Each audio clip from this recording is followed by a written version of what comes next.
Breaking news.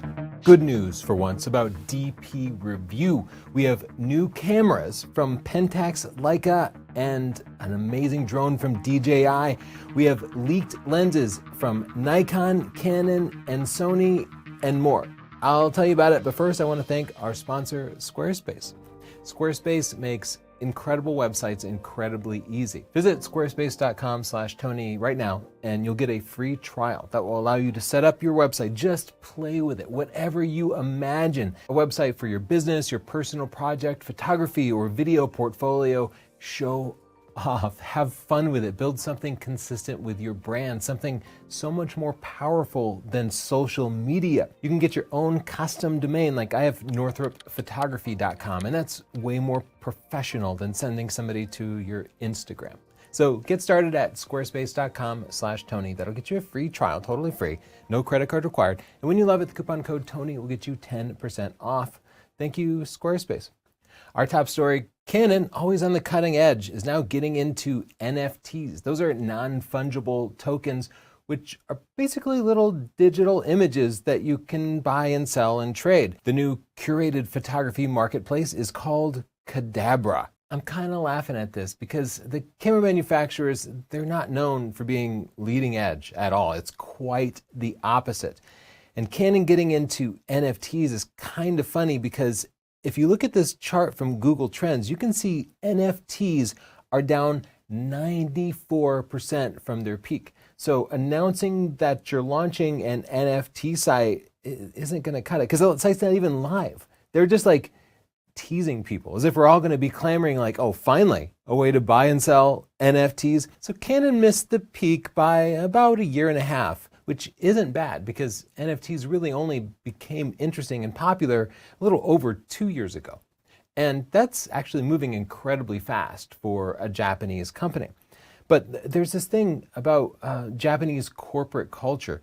For one, they don't necessarily move quickly. They wait and see what's working for other people, and then they sort of jump on and try to refine it. Another thing about Japanese corporate culture, they're not as likely to cut and run. Once they start a project, they're going to see it through, even if it suddenly becomes a very bad idea, even if they've missed their window.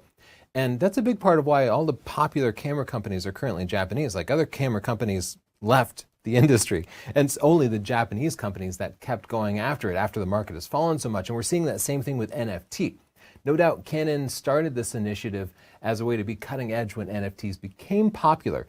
But when NFTs fell off suddenly at the end of 2022 or so, they didn't end the project. Any American company, Korean company, we would have just said, okay, we missed our window, everybody's laid off. But Japanese culture, they don't do that. They keep going forward. Another interesting case study is DPReview. Now, I just finished saying American companies, as soon as they aren't making money, they just lay everybody off and delete everything. And that is exactly what Amazon did to DPReview, one of the most cherished parts of the photography community. I've been a member for more than 20 years. So a couple of weeks ago, I had to make a video that said Amazon was completely deleting DPReview, firing everybody, and then removing it completely from the internet. But they changed their mind, quite possibly because of pressure from us and you. So thank you for doing that. Here's what the updated notice says. We hear your concerns about losing the content that has been carefully curated over the years and want to assure you that the content will remain available as an archive. We've also heard that you need more time to access the site, so we're going to keep publishing some more stories while we work on archiving. This is saying, hey, a bunch of people said they were going to boycott Amazon, and so we put that into our spreadsheet and recalculated it and realized it was cheaper for us to keep DPReview up and running than to piss off such a big part of the community. But here's what I find funny and a little condescending. Look at this part of the quote. We want to assure you that the content will remain available as an archive. Now, the use of the word assure means to me like they're telling you again, right? Like, oh, you didn't read it right the first time. Everybody was overreacting because they said we were going to delete DPReview. But here's what the original report said. The site will be locked with no further updates made after April 10th.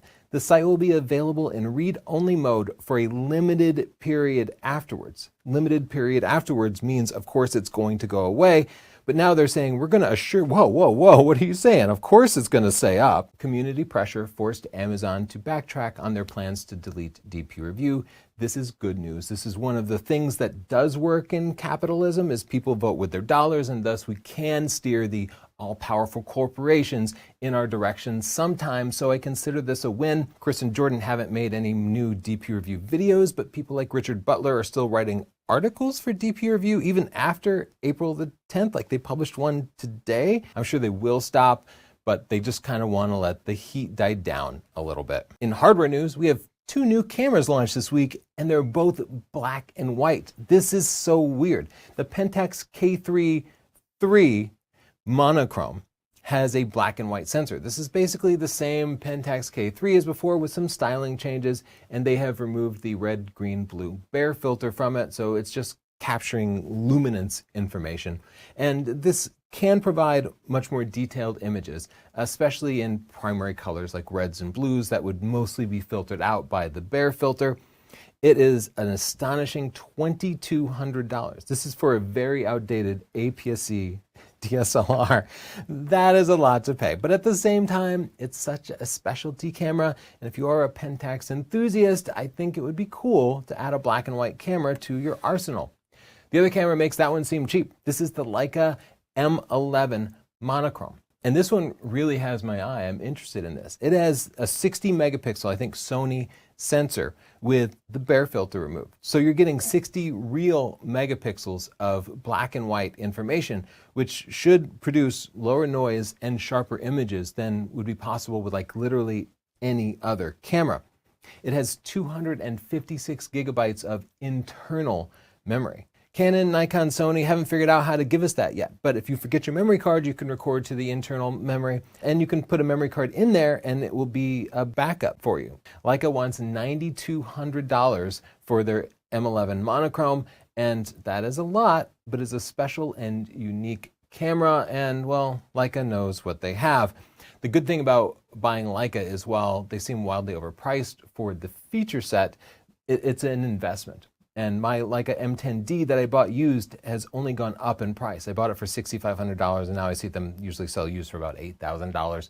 And I've had it for several years. So you can buy it, use it for many years, and not lose any money on it. The other new camera is a flying camera. And this is also one that I really want, but it is crazy expensive at $16,500. This is the DJI Inspire 3, their top-of-the-line imaging drone.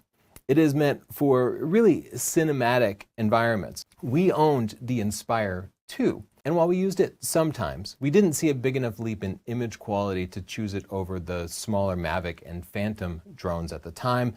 Also, it was so big and loud and made such a scene that it was difficult to get things done in any kind of public place because you just gathered so much attention.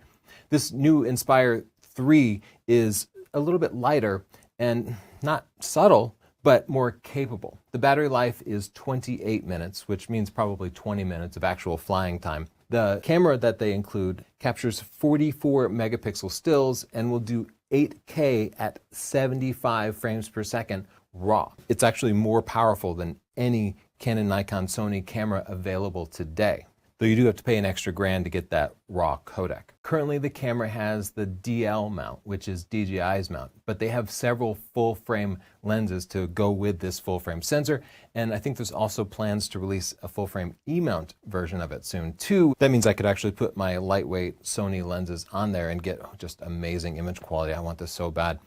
And they're including Waypoint Pro with a separate RTK sort of tripod that you stick and gives it very precise centimeter level accuracy for repeating the same path over and over again. I recently did a video talking about how powerful waypoints were, but complaining that it was not especially accurate, and that added a whole bunch to my post-production and generally just made everything more difficult. This completely solves that problem, albeit it requires a special piece of hardware. It takes SSDs, and they're pretty expensive. They've eliminated the option for the micro SD card. You're going to spend about $800 for a terabyte on that. So all in, you're going to be close to at least 20K when you count the lens, but what a powerful drone. Onto the Sony, Canon, and Nikon lenses. Sony Alpha Rumors is saying there's a new version of the 70-200 f4 G lens coming from Sony.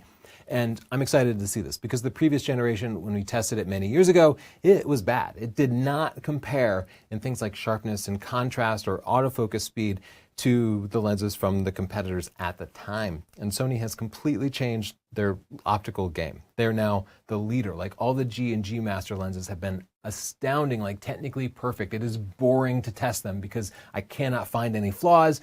So I'm looking forward to a lighter, consumer-oriented lens for sports and portraits. Canon Rumors is reporting that Canon is launching a 100 to 300 f2.8L. This is a sports lens, but it could also be a portrait lens.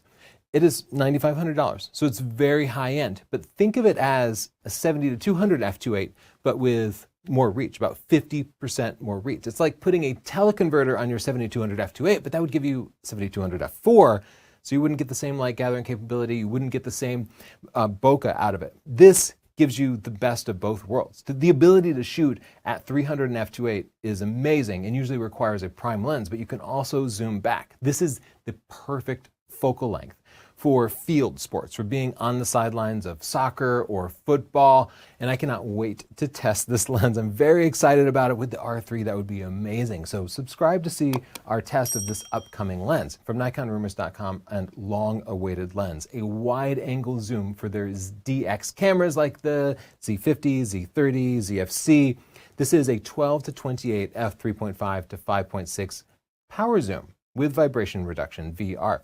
The power zoom means that they are beginning to get into more video focused things. That's 18 to 42 in full frame terms. You can buy the lens right now at this link. It's perfect for holding the camera like this, facing yourself, or for generally just shooting around town. And Nikon hasn't had anything like that. This is really going to empower the Z30, a very video-centric camera, to do its thing. In the comments down below, let me know which of these products you're excited about. Don't forget to subscribe to see our upcoming review of those products as well as so much more. And thank you to our sponsor, Squarespace. Squarespace is a tool you use to create a website for yourself. Squarespace is not social media. This is something you own. You get your own custom domain, like I have, northropphotography.com. You can think of a name for yourself and send potential clients there. Send people who are interested in your photography or video there instead of your social media. You know why? Because your social media just has your recent stuff. And most people are only going to scroll and see like your last 3 or 4 things. Your newest stuff isn't your best stuff. You need a proper portfolio that shows off your work with styles, fonts, colors, logos that match your own personal brand. Give them an entire experience, and I promise it will improve your reputation and your business. Get started at squarespace.com/Tony. Free trial, no credit card required. When you love it, the coupon code Tony will get you 10% off. Thank you, Squarespace.